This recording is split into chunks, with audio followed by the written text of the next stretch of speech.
જૂનાગઢમાં જે પ્રશિક્ષણ શિબિર યોજાઈ છે ત્યારે આજે કેશોદ ખાતે લોકસભાના વિપક્ષના નેતા રાહુલ ગાંધીજી આવી રહ્યા છે ત્યારે આપણી સાથે કોંગ્રેસના જોડાઈ ગયા છે. જી, આપના નામથી અને કઈ રીતનો કાર્યક્રમ છે આજનો?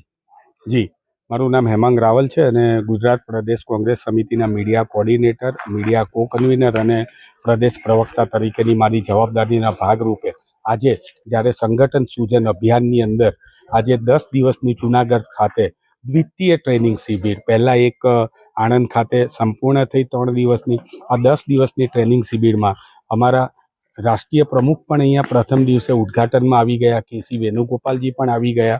ગઈકાલે સીપી જોશી સાહેબ જે છે એમણે પણ ટ્રેનિંગ આપી. આવા કોંગ્રેસના 10 દિવસ સુધી સતત જે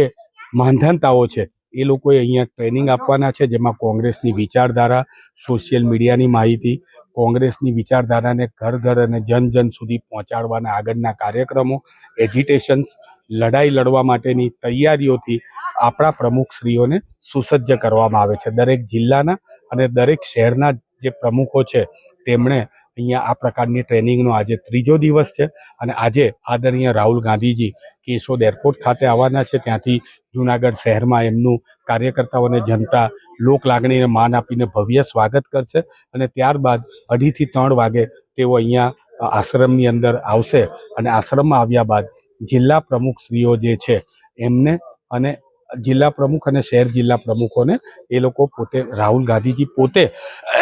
એમને પ્રશિક્ષણ આપશે અને એમની જોડે વાર્તાલાપ કરશે. આપ જોઈ શકો છો કે સંસદની અંદર જ્યારે રાહુલ ગાંધીજીએ દહાડ ભરી હતી કે સંસદમાં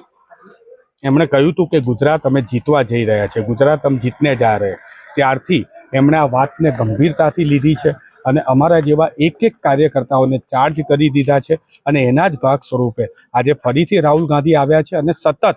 6ઠ્ઠી વખત તો આવ્યા જ છે સંગઠન સૂજન અભિયાન થ્રુ, પરંતુ સતત આ અભિયાન ચાલુ રહેવાનું છે અને રાહુલ ગાંધીજીએ કહ્યું છે કે ગુજરાતની જનતા માટે જ્યારે જ્યારે મારી જરૂર પડે, ગુજરાતના કોંગ્રેસના સંગઠનને